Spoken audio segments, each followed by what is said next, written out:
The CFA Institute just announced what are probably the biggest changes the CFA program has ever seen. You're going to want to check these out, especially if you're a current candidate or a future candidate. We're going to watch the official announcement from Margaret Franklin, the CFA Institute CEO, and then we'll dive into some more of the details about these changes. I'm so excited to be speaking to you about important evolutions in the CFA program. Changes that we view as among the most significant that we've made to the CFA program since inception. There you go. Technology and innovation continue to drive relentless change in the financial markets. We introduced the CFA program back in 1963, and it's been evolving ever since, in sync with the financial markets. We've undertaken extensive research with candidates in the financial services industry at large, and this feedback informed 6 significant changes to the CFA program. Here we go, 6 changes. First, we will introduce practical skills modules to all 3 levels of the CFA program that will teach candidates on-the-job applications of what they learn in the program. That sounds awesome. We've heard repeatedly from employers that they want desk-ready new hires to hit the ground running.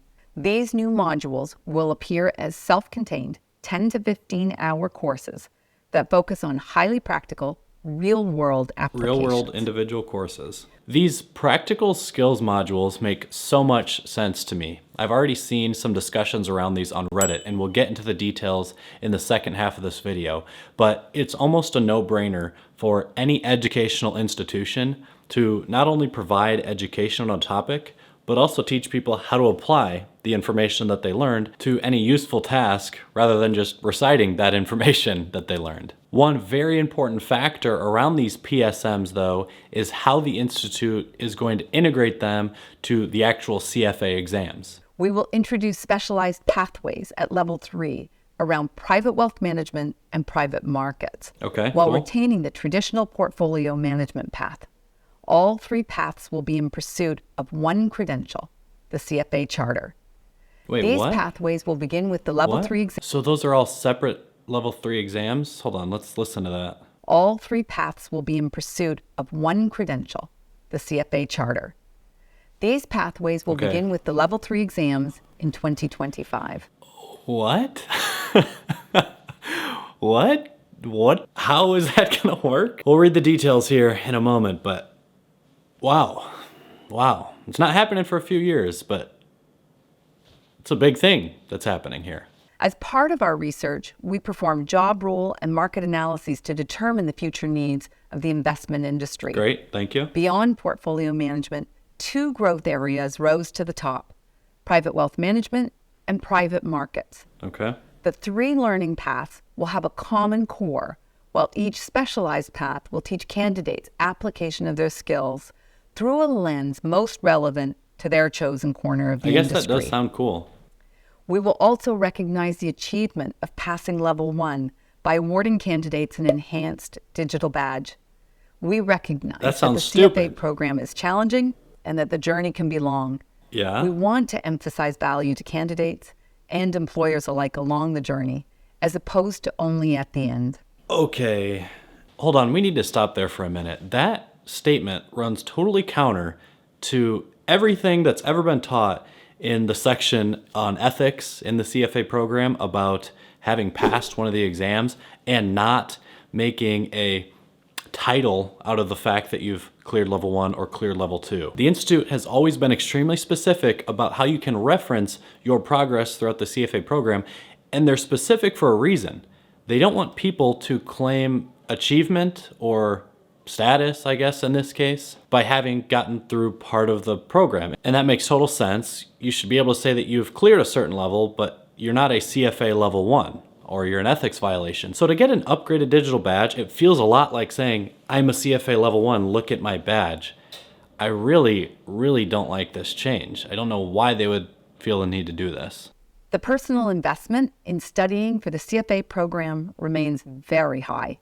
In our research, we found that today's candidates are spending significantly more than the brand promise baseline preparation of 300 hours for each level. Good work, everyone. Thank you. We are therefore incorporating best practices in instructional design to ensure the content is efficient, accessible, and relevant. What? While maintaining the rigor and value add of the CFA program. Best practices? I don't know what that was all about just yet, but the fact that she had to explicitly say that they are going to implement a new thing but still maintain the rigor just means that that new thing could make things a bit easier. Just think about the logic there. If they implemented a new thing that people thought would make the exams harder, they might say, but we are not going to increase the rigor to a new level. The fact that she had to say, we're going to maintain the rigor, means that maybe they aren't going to do just that. Or maybe I'm too skeptical. Let's see. And finally, candidates have consistently asked for more practice opportunities in advance of their exams. Yes.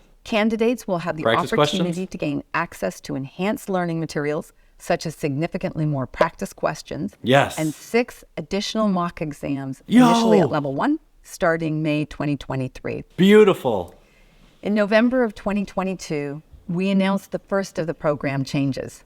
We extended CFA program. That right there might have been, from a candidate's perspective, not a practitioner's or an industry person, but from a candidate's perspective, being able to do more practice questions and more mock exams, which is something that I've always preached about on this channel, is a huge, huge advantage. It only makes sense for the Institute to offer more education, more resources for people to prepare to get to the level where the Institute wants them to be. I'm really happy about this, if you can't tell. But in general, that video left a few question marks in my mind, so let's get into the details. Margaret Franklin outlined 6 CFA program enhancements there, the first one of the 6 being something that we already all knew, expanded eligibility. I talked about it previously. People earlier on in their college or university studies can now register to take the level 1 exam.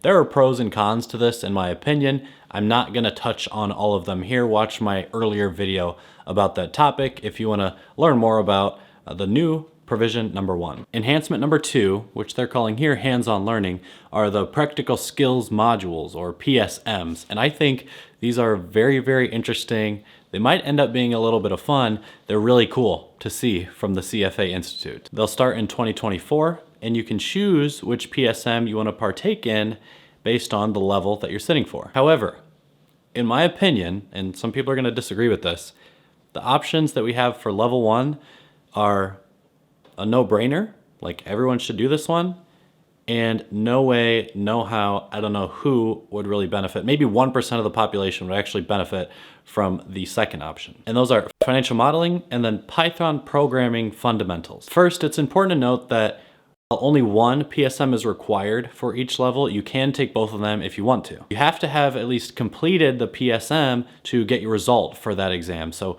before the results are posted at some point, you're gonna have to choose one of these two and do it. Here's my issue with these two options though, and it's a point I've made in a couple other videos, which is Python is like the default next step for so many CFA charter holders, and I sort of doubt its relevancy in their lives or in a finance career in general. Now, trust me, I'm not an old school finance person.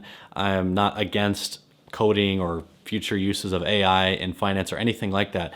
I don't actually know how it's gonna be very beneficial to someone to know how to use Python well. Let me know in the comments down below if I'm totally wrong here, but in my mind, it's like 1 or maybe 3% of the finance population is gonna need to know how to code in Python to better themselves at a career in finance, at being an investment analyst. And then the vast majority of other people really don't need to know how to do much more than be proficient in Excel anyway.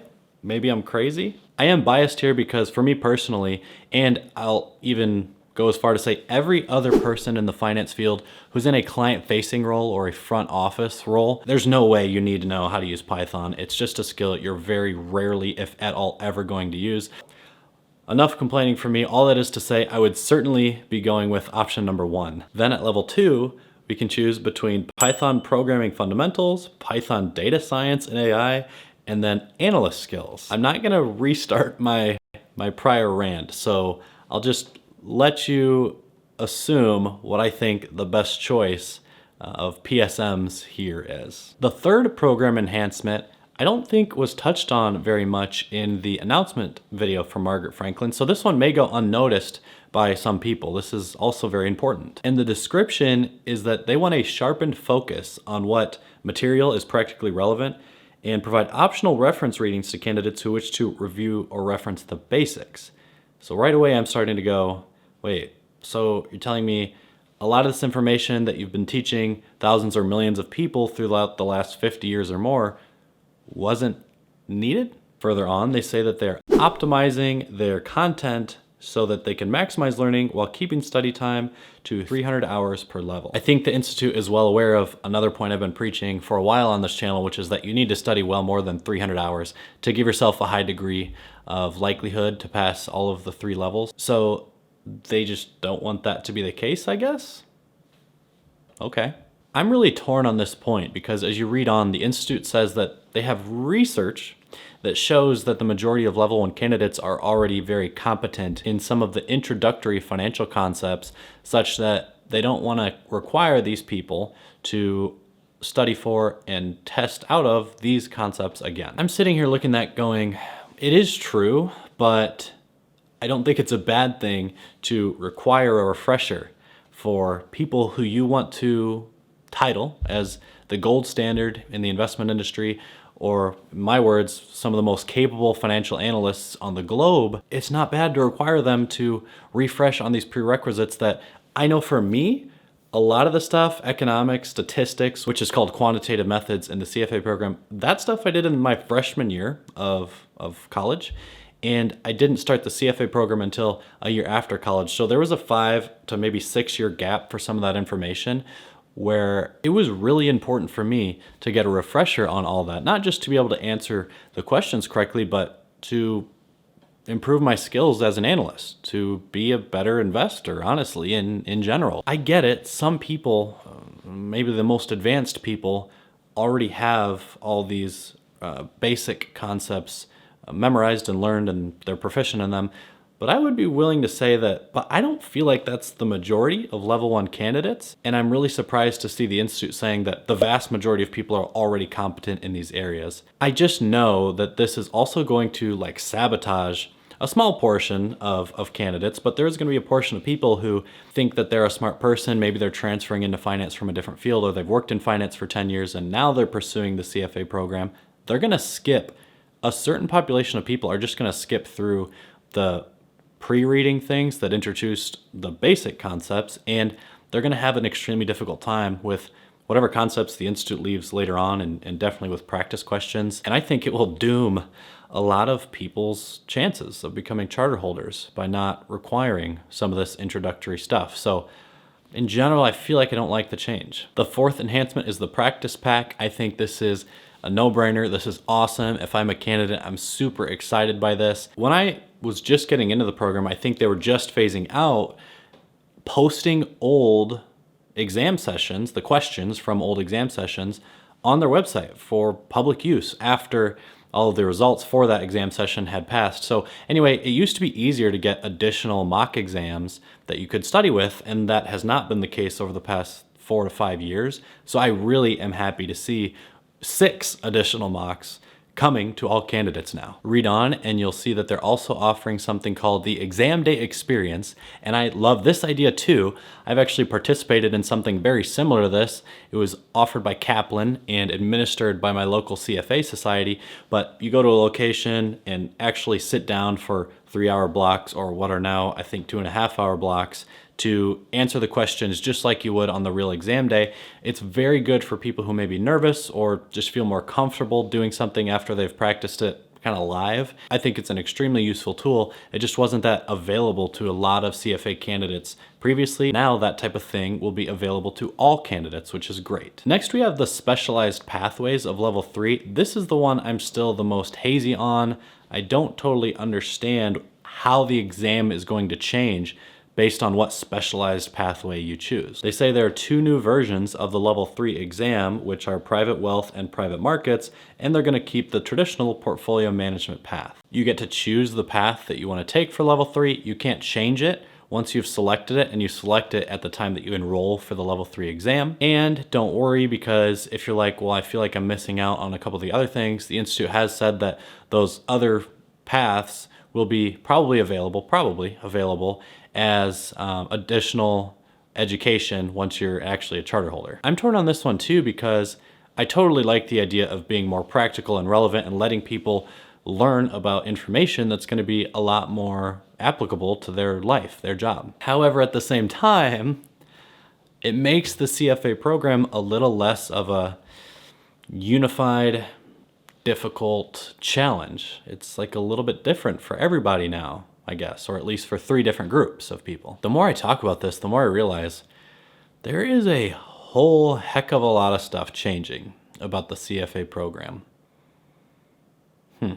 Finally, new enhanced digital badges for people who clear the level 1 and level 2 exams. Horrible idea, ridiculous. I guess these will go on your LinkedIn page, similar to the digital badges that they have now. But I really can't fathom why they felt like this was an important change. I see their official statement on it, as I've had it on the screen here. But yeah, this one just seems stupid to me, so whatever. We'll move on. So that's a lot of stuff, and I'm sure that I've missed a couple of important points too. I know Mark Meldrum has a video on these topics. I've intentionally not watched his video before I made mine, just because I didn't want to kind of end up repeating a lot of the things he said. So I'm excited to post this so I can go watch his. But I'm sure there's going to be more conversation about all these changes that have happened. And as those conversations come up, let me know if you want to see other videos on specific topics. I'll be happy to dive into them, break down the changes that are happening, how it impacts candidates. And of course, I'll end each of those future videos by saying, like this video if you haven't already, and subscribe to the channel. I would much appreciate it. Have a good one.